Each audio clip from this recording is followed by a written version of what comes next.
Primeira carta a Timóteo, capítulo 5. Como tratar os que creem? Não repreenda um homem mais velho, mas o aconselhe como se ele fosse o seu pai.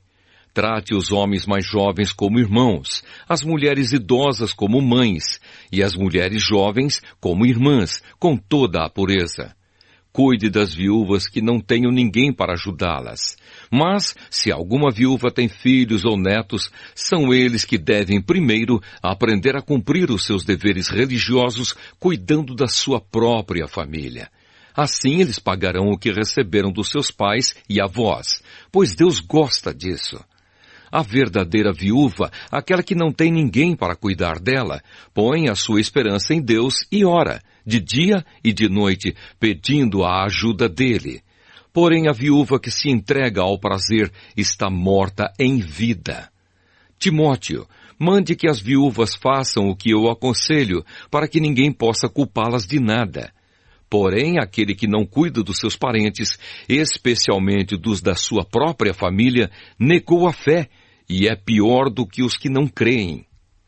Coloque na lista das viúvas somente a que tiver mais de 60 anos e que tiver casado uma vez só.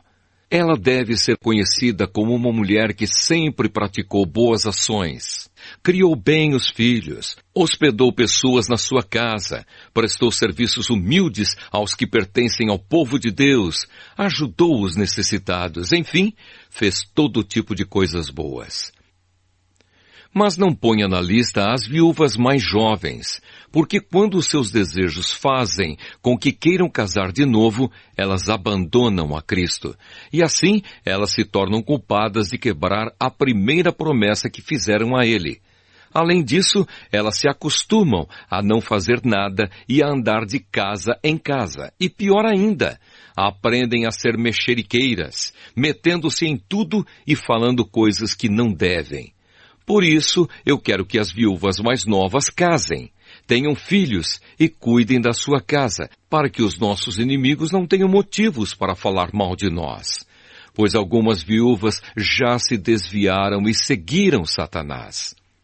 Se alguma mulher cristã tem viúvas na sua família, ela deve ajudá-las. Que ela não ponha essa carga sobre a igreja, para que a igreja possa cuidar das viúvas que não tenham ninguém que as ajude. Os presbíteros, que fazem um bom trabalho na igreja, merecem pagamento em dobro, especialmente os que se esforçam na pregação do Evangelho e no ensino cristão. Pois as Escrituras Sagradas dizem, não amarre a boca do boi quando ele estiver pisando o trigo. E dizem ainda, o trabalhador merece o seu salário.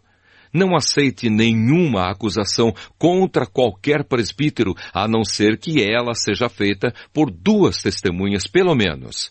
Repreenda publicamente os presbíteros que cometem pecados, para que os outros fiquem com medo. Na presença de Deus, de Cristo Jesus e dos santos anjos, eu peço e insisto no seguinte, em tudo que você fizer, obedeça a estas instruções, sem preconceito contra ninguém e sem favorecer nenhuma pessoa. Não tenha pressa de colocar as mãos sobre alguém para dedicá-lo ao serviço do Senhor.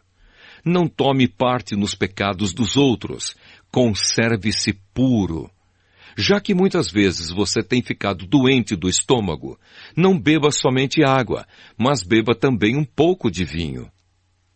Os pecados de algumas pessoas podem ser vistos claramente antes mesmo de elas serem julgadas, mas os pecados de outras pessoas só são vistos depois.